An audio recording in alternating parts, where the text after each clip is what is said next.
In this video, I want to walk you guys through the basic exterior maintenance plan that I have for 90% of my maintenance clients that I see. So this is another voiceover video. If you're new to the channel, this is not something I do very often, but if you love everything auto detailing, then consider subscribing to the Wilson Auto Detailing community. So you guys can see here, this is a black Nissan Pathfinder. This is a vehicle that I see once every 4 weeks, and it is not even driven on a regular basis for that matter. So you can see here I'm starting with the tires. I'm starting with the tires for obvious reasons. They're the dirtiest part of the car. However, something to note here is you saw, I just sprayed the first tire, now I'm spraying the second tire. This is not me scrubbing a tire. This is me soaking a tire in degreaser. Check out how much I just used there, okay? Now I'm going to go ahead and soak the wheel well in degreaser. Now I can't say what degreaser I'm using here because actually legally I'm not allowed to, but I'm going to in just a couple weeks when it gets released to the public, and I'm stoked about it because it is the best multi-purpose cleaner I've ever used.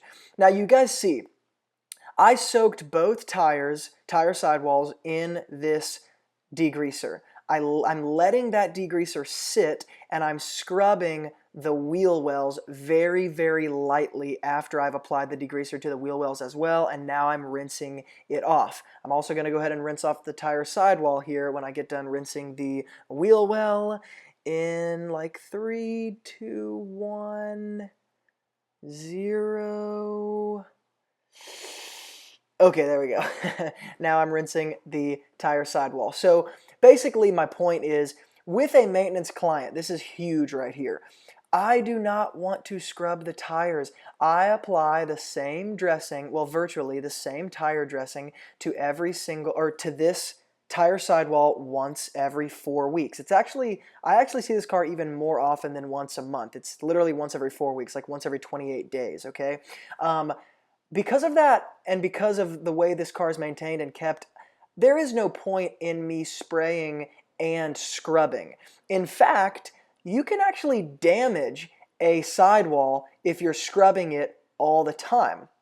So for that reason, I soak the tire sidewall in this degreaser and I let it sit and I let it break down that leftover tire dressing, and then I simply hose it off. Now, the degreaser I'm using here is also so fantastic that it doesn't require scrubbing actually on most tire sidewalls, and it will not damage anything either, which is why I'm such a huge proponent of it, and I'm about to make it my literal main degreaser that I use. It's going to replace Super Clean probably altogether for me in my detailing world. So get excited about the release of this product because it's going to be amazing. But you guys can see here, now that I've soaked the tire sidewall in degreaser, soaked the wheel well in degreaser, and lightly scrubbed the wheel well, I'm going ahead and doing the wheels. I'm using Meguiar's Wheel Brightener diluted 5:1, my Speedmaster brush, and a soft detail brush. And I know what some of you guys are saying, Luke, I can't believe you would throw the Speedmaster brush on the ground and then you'd put it back on the wheel. You psychopath. I can't believe you would scratch his wheel like that. It's not scratching the wheel. I know people will constantly destroy me, rake me in the comments, but that's okay. So, yes, I'm putting my brushes on the ground for all the keyboard warriors. Read it and weep. So, I'm soaking the wheel, and yes, I use the word soaking because on my maintenance clients particularly here, there's not a ton of brake dust, and there's really not a lot of dirt in general. And so while, yes, I'm breaking out my Speedmaster, I'm doing all this stuff, I soak the wheel, I soak the tire, I soak the wheel well because a maintenance client like this and a maintenance car like this is at a point where the degreaser and the wheel cleaner itself will break down the brake dust, break down the grease and grime without me really having to scrub. So for the sake of me shooting this video, yes, I'm scrubbing for, viewership's sake, so you guys can understand the process, but I actually would not even have to scrub this wheel if I didn't want to. But because I put my camera up, I wanted, again, to show the whole process and kind of be more detailed about it. So I'm switching to the other side now. Again, same exact process. This is very, very important. I'm spraying the wheel well, I'm spraying the tire sidewall, but again, by not scrubbing the tire sidewall, and by just letting the degreaser break down the sidewall grease and grime, I am cutting my time hugely. And this is the point of a maintenance detail, right? I'm not performing the same exact sequence and process that I would be on a client that I've never seen their car before, that's 10 years old and that got destroyed by 4 little kids, like in a minivan or whatever it is, right? This is not that situation. So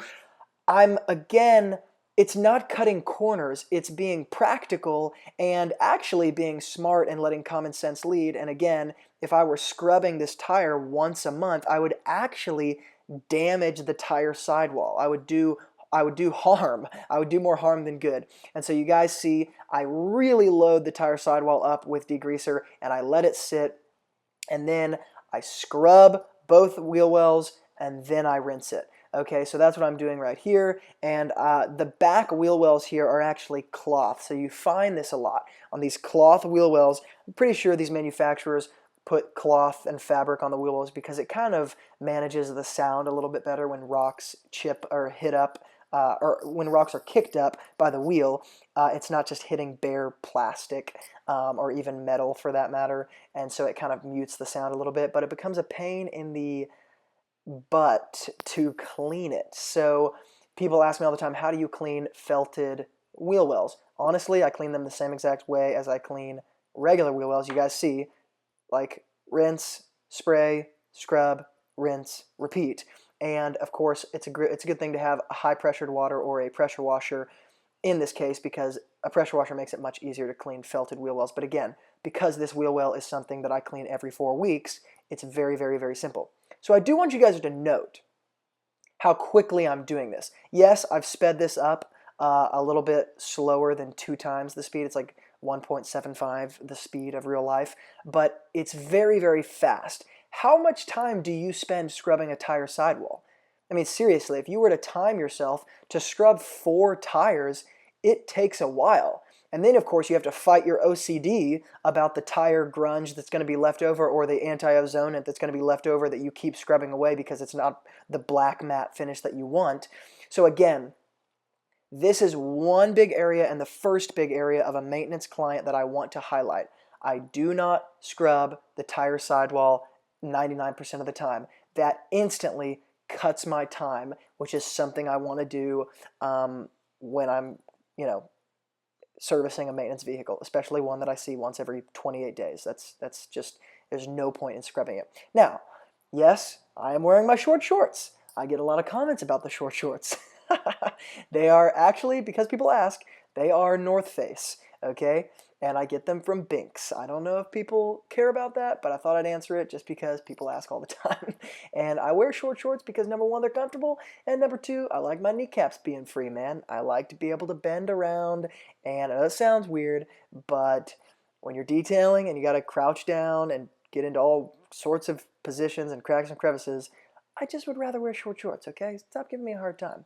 Now, so I rinse the wheel, I rinse the wheel well, I rinse the tire, bam, I'm basically finished with that, right? I'm doing the last wheel here. Now, generally speaking, this is another area where you can cut when it comes to maintenance clients, particularly in this case.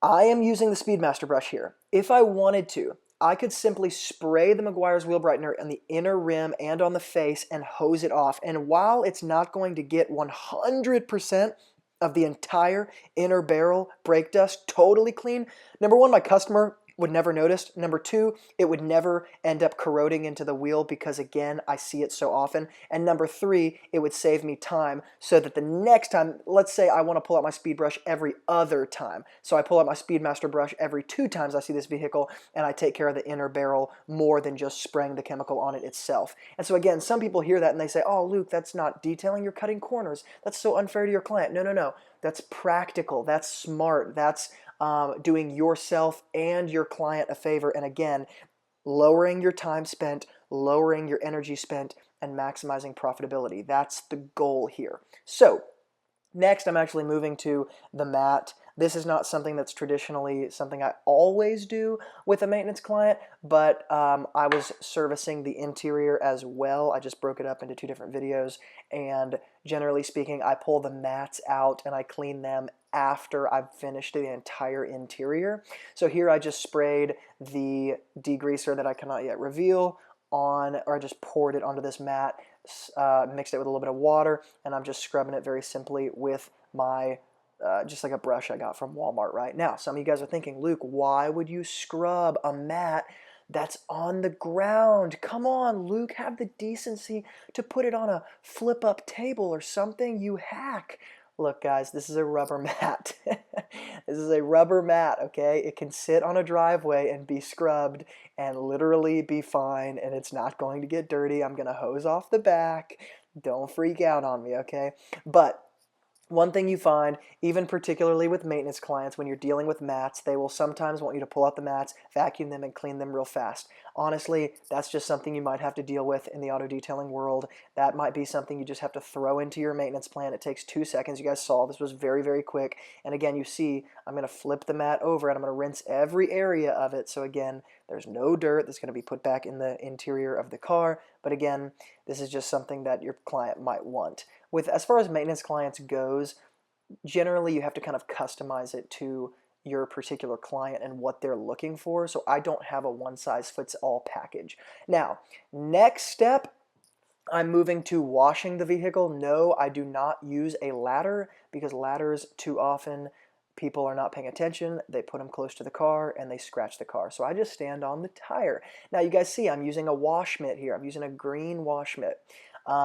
I'm using one side until it's soiled, and then I flip it to the other side, and I continue cleaning with the newly clean, never touch side, and check it out. I'm hosing, oh, well, I didn't do it just there. I'm about to do it. Instead of using the 2-bucket method here when I'm washing, I simply use my wash mitt until it's too soiled, or I've done, 2 to 3 panels with it and I've flipped it and I've used every side. I'm going to pick my hose up. I'm going to spray the wash mitt off with my hose, okay? So I'm going to go ahead and do the windshield and the entire roof with my wash mitt. Now people say, oh, come on, Luke, you're scratching the crap out of the paint. No, I'm not. This paint has a sealant on it that was applied like 2 months ago, and it's kept indoors and it's kept in a garage. It's barely ever driven in the rain. There's not even enough surface dirt on it to worry about it. But you guys just saw what I did. Before I dunked it back into the bucket, I sprayed it off with my hose because yes, it's a logical thing to do, but I don't want to take the time. I don't like the 2-bucket method. I don't like the logic of it. It literally does not even make any logical sense when you break it down. It would be much more effective to spray off your mitt with a pressure washer or with a hose like I just did, because then you're not getting another bucket of solution dirty, dipping it in, and then pretending like somehow you somehow have this soapy clean solution in the end. It's just crap. It doesn't make any freaking sense. But anyway, that was a rant. That's what we call that. So once again, I did the front, and now what am I doing? I'm hosing off the dirt from my wash mitt. I'm wringing it out. Bam, dipping it back into my solution. Now, before I keep going, I'm going to take my Max Shine Big Plush Red drying towel, and I'm going to dry off the paint. Now, I do wish you guys could see the paint closer up. I probably should have showed it. The water here, even in the soap solution, any water that's touching the paint or the windshield is beating up on this paint because, again, the sealant that was applied to this car was applied like 2 to 3 months ago, and then each month following the application of that sealant, I applied a spray wax. So this car is very, very protected. So the water itself is beating up, and again, there's barely any surface dirt on here. So sometimes in the detailing world, guys get tricked and they're like, oh man, I would never not use the 2-bucket method. I would never do what you're doing in this video. Well, those are the people who don't have a profitable detailing business, okay? They also generally lack common sense, all right? Not trying to be condescending, just trying to be real. Just trying to keep it real. So you guys can see I'm working from top to bottom here. Now watch, I flip the side and then I go back up. So no, I'm not dragging the dirt from the bottom panel up to the top. I used a different side of the mitt, okay? I'm not a crazy person, all right? Now, as you guys can see, hosing off again, and I continue. I'm using Optimum No Rinse in my bucket, and I'm using just regular hose tap water, okay? No, I'm not worried about water spots. Why? Number one, it's cloudy and it's like 65 degrees in this video, okay? So there's nothing that's flash drying on the paint. Number two, this car, again, has a sealant on it, all right? So it's already got a barrier between the water and the paint to give me time enough to attack the water, dry the water before it dries and causes a spot.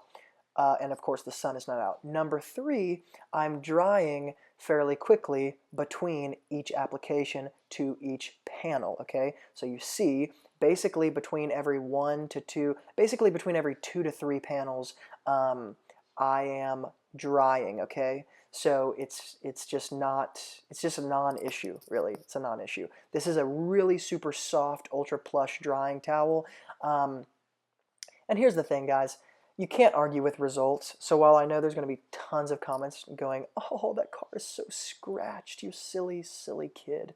You can't argue with results, and I can tell you from seeing this car literally every single month, it is not scratched. There are no more swirls in it, and it's black paint. So I promise you, I would be able to tell. I also have been doing this for 8 years. I know what swirls look like. Now, you guys could see I sprayed the paint with water before using the Optimum No Rinse solution. Now, why did I do that? Optimum No Rinse is a rinseless solution. Yes, it is. And generally speaking, yeah, you wouldn't spray hose water on the paint. If it were dead middle of summer and the sun was beating, I would not do it this way. But because, again, I'm just trying to minimize scratching at the highest degree, I'm basically using just the pressure and the lubricity of the water itself before touching the paint to more or less move as much of that dirt around and off of the paint as I possibly can before touching it with the mitt. Okay, that's kind of my logic there, alrighty? Now, you guys can see I'm moving pretty fast, and I'm not being overly tedious or overly conscious about like specific areas. Number one, when you're dealing with a maintenance client, you have to move quickly because, and you guys see how the water's beating off here? You can actually see it right here. You can see the water running off the paint, okay? Showing you the high level of protection. My point here is, when you're washing a maintenance client's car, this is something you want to do with a certain amount of speed, not because you're a bad detailer, it's because you're a good businessman, okay? You need to be a good entrepreneur, all right? So I work very quickly when it comes to my maintenance clients because they're already so clean, I do not have to take the time. And basically what ends up happening is over the years, you can identify the different areas of a maintenance client's vehicle that is particularly dirty, that requires more attention than anything else. What I'm doing right now, washing the surface dirt off of the major panels and windows of the paint, this does not require a high level of detail. It does not require a high level of attention. The bug removal is going to require a little bit more attention. The wheel wells are going to require a little bit more attention. And the windows are going to require a little bit of attention just because glass in every instance can be a pain, okay, even though it is a bit easier here. And so what I do is I say, where do I need to focus 90% of my effort? And then that other 10% goes everywhere else. So the 10% here is the majority of the paint. The 10% here is the general washing. The 10% here is the sidewalls of the tire, the wheels, right? And the 90% is, okay, the wheel wells get particularly dirty. The bugs, I definitely need to make sure I take care of those, yada, yada, yada.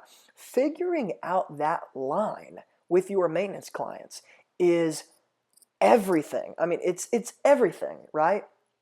You go from making $30 an hour, $40 an hour, $50 an hour to making $100 an hour, $150 an hour, $175 an hour.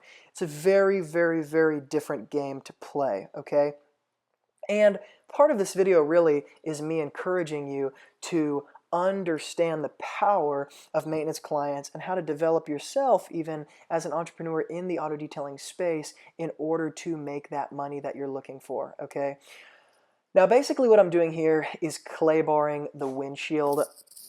No, you don't have to clay the windshield in a case like this, but I do just because the windshield, again, falls into the 10% category. Or I'm sorry, the windshield falls into the 90% category. It takes 90% of my attention, okay? I take a little bit more time on the windows here. You guys can see, basically I soaked a microfiber towel and I just sloshed some Optimum no rinse on the solution onto the windshield so I could have some lubricity, okay? I know some of you are thinking, why would you do that? It's dirty solution. No, it's not dirty. Promise it's not dirty. I was standing there. I promise I was there, okay? So I'm clay barring the windshield because even with a car that you see once a month,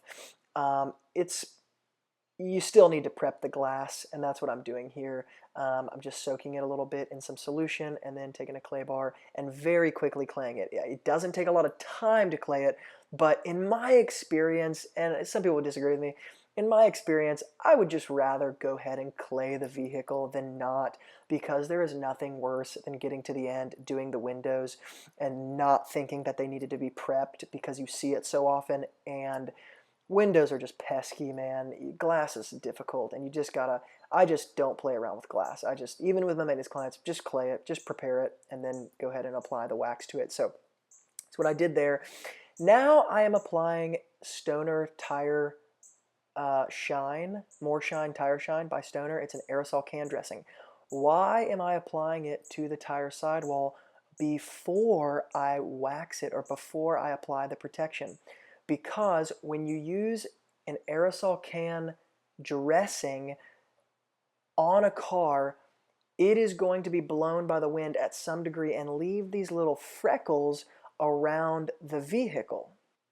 So if you have ever done this and sprayed the aerosol can after you waxed, you probably know what I'm saying. So basically this is just has to do with sequence, okay? I'm doing the tire shine first because at some level that little aerosol, that chemical coming out of that aerosol can is going to kind of freckle on the black paint on the windows. And if I did it after I waxed, I would have to go back over those areas with a microfiber towel, and I don't want to do that. One of the big keys to detailing is not redoing things. Don't go back over things. Do it right the first time. Save yourself the time and the energy. Now, the other thing I'm doing here is I was using Chemical Guys VRP diluted 5-to-1 with water in a spray bottle, and I was dressing the wheel wells in the front that are plastic, not felt, with that, so it shines them up and it protects them, okay? Now I'm just addressing the windows. Oh, by the way, when you dress with Chemical Guys VRP 5-to-1, when you dress the wheel wells with that, it's going to have like white streaking drips and stuff. That's just because it's drying, okay? If you let it dry, it's going to dry uniform, it's going to dry shiny, it's going to look good, okay? You just got to wait for it to dry. I'm now dressing the exterior windows, or finishing the exterior windows with Meguiar's Synthetic Express Spray Wax. It is an amazing spray wax for maintenance clients and amazing for windows in particular. Again, I see this car every month, and the windows are always fantastic and very easy to clean because I always dress them with Meguiar's spray wax. Now, see how I'm doing this? I'm not doing one window at a time. I'm doing all three of them basically at one single time. Once again, it's a maintained vehicle, it's clean, it's protected, and so I don't have to kind of take the same steps that I would on a car that, again, I don't see on a regular basis. So 90% of this battle is just figuring out what do you do to a car that you are seeing on a regular basis and that does not require what other cars do. Now, this product, I think it's called Liquid Glass or something like that. I can't remember entirely, but it's not a sealant that is like popular in the detailing world, but it is a sealant that my customer has on his shelf. This is a customer that has a lot of products that are his own, and he takes care of his vehicle on his own, even sometimes. So he has a whole shelf in his garage that is basically dedicated to detailing products. So this is a case where I'm using literally my customer's products, and I don't have any sort of like expenses here. So there's a few lessons in that. Number one, these guys that sometimes complain about not having the money or not having the ability or whatever to start an auto detailing business. This customer, like 90% of the stuff I use, I could take from his shelf. And with other cars, I detail 4 of his cars. He's got a Pathfinder, a BMW, a truck, and a Jeep, and I detail all of them, one of those cars every single week of the month, okay? And I use, on some of those vehicles, only his products and his chemicals. So it's always amazing to me when these guys complain that they can't afford to buy the product or they can't do X, Y, and Z. It's like, you must not even have a creative bone in your body, because you could advertise to customers like these who have the products themselves and show up with a bag of microfiber towels and start detailing. It would be no cost to you. But I don't know. Not everybody thinks that way. So apart from that, the other big thing I would say here is this is not a sealant. This is a liquid sealant, right? So it's a liquid sealant that I would not traditionally use if it were my choice. But am I not going to use it because it's not my first choice? Well, no, of course not. My customer wants me to use it, so my answer is yes, sir. Like, I don't even question it. So again, when you're reading the forums and some of these areas of, quote unquote professional detailers, they have these kind of attitudes of, I would only use this kind of product or only use that kind of product. Well, I'm reading Sam Walton's autobiography right now, Made in America, and he built Walmart on the philosophy that the customer was always right. And in a lot of cases, that's really true, right? So in this case, am I going to question this customer, this client who gives me 4 cars to detail every single month? No. I'm just going to say, yeah, I'll use whatever you want, right? If you wanted me to fill a jar with my own spit and wax your car with that, I would probably do it. So it would take a while, but I'd do it. So you guys can see I'm applying it with one microfiber towel, buffing it off to that high gloss shine with another microfiber towel. These sealants are kind of older, right? So these sealants, especially this one in particular, actually, it's kind of an older, more... I found in my auto detailing world that a lot of my older clients like these sealants that they kind of like grew up with almost. I guess it has some sentiment attached to it. But it does look very, very, very, very good on this black car. Now, some of you are thinking, Luke, what do you charge for applying a sealant, a liquid sealant to this car? Because this obviously takes more time than something like Meguiar's spray wax would. And this is a maintenance client. Don't you usually use Meguiar's spray wax?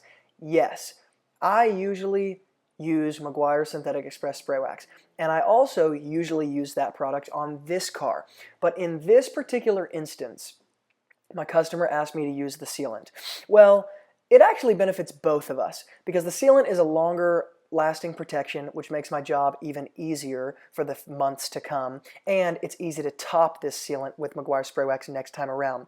Now, am I working a little bit slower in this instance than I would be normally with this client if I were to apply a spray wax? Yes. Do my customers, my maintenance clients, sometimes do I get there in the morning and they say, hey Luke, I know you're just doing the outside, but can you just do a quick vacuum on the inside? Yes, sometimes that happens, and it takes me 20 minutes longer, maybe even sometimes 30 minutes longer in certain situations. Here's the thing. I'm not going to upcharge my loyal maintenance clients when they ask me to do small little jobs like that in addition to what I'm doing, as long as, number one, they're not asking me on a regular basis. They just do it every now and again. And number two, it's not worth, in my opinion, it's just not worth sacrificing the relationship you have with them on the altar of, I don't want to work for an extra 20 minutes today. I would just rather work for the extra 20 minutes every 6 months if I have to, and keep them as a client and keep them satisfied. And it's a good way to just, I don't know, be grateful that they have you come to their house, all the time. I mean, I've got clients that I've been with for 3, 4, 5 years now. Actually, I've got one client that I've literally detailed her car since the first year when I opened my detailing business when I was 13 years old, which means that is 9 years ago. So I've had a client that's been with me for 9 years. So when you have clients like that, you just do it sometimes. Just do it. But for you guys who are wondering, this exterior detailing process took me about an hour to do. So let's just say that you charge, let's just say $100 conservatively. I charge more than $100 to do a job like this, but let's just say conservatively you charge $100 and it takes you an hour to an hour and 15 minutes. Well, you're making $100 an hour. Maybe you're making closer to $90 an hour if it takes a little bit longer than that. Still not something to complain about, I don't think. Now, as I'm applying this sealant, you guys see I'm going in circular motions and I'm going in straight lines. One is not right. I've heard guys say you have to go in circular motions, That's not true. Some people say you have to go in straight lines because you don't want to put swirls in the paint. Well, this is not going to put swirls in the paint because the paint is prepared, cleaned. The only way swirls would be put into the paint is if there was some sort of mineral or something on the paint that was dragging, right? So, no issue there. But again, you guys see, in one hand I'm being very quick. In another hand, I'm making sure that I'm meeting and touching and applying this sealant to every single part of the paint. And so there's this constant balance with maintenance clients of I need to be quick, I need to be efficient, but I also need to be good and make sure that I'm doing it right for their sake and for my sake for the next time I see this car in the future to make my life easier. Here I'm applying spray wax, Meguiar's spray wax, to the bottom plastic trim and chrome, and here is the finished look. All right, interior and exterior. I just quickly vacuumed it out on the interior and detailed out a few different things, a couple different scuffs and things you'll see around there, but this is what the final result looks like.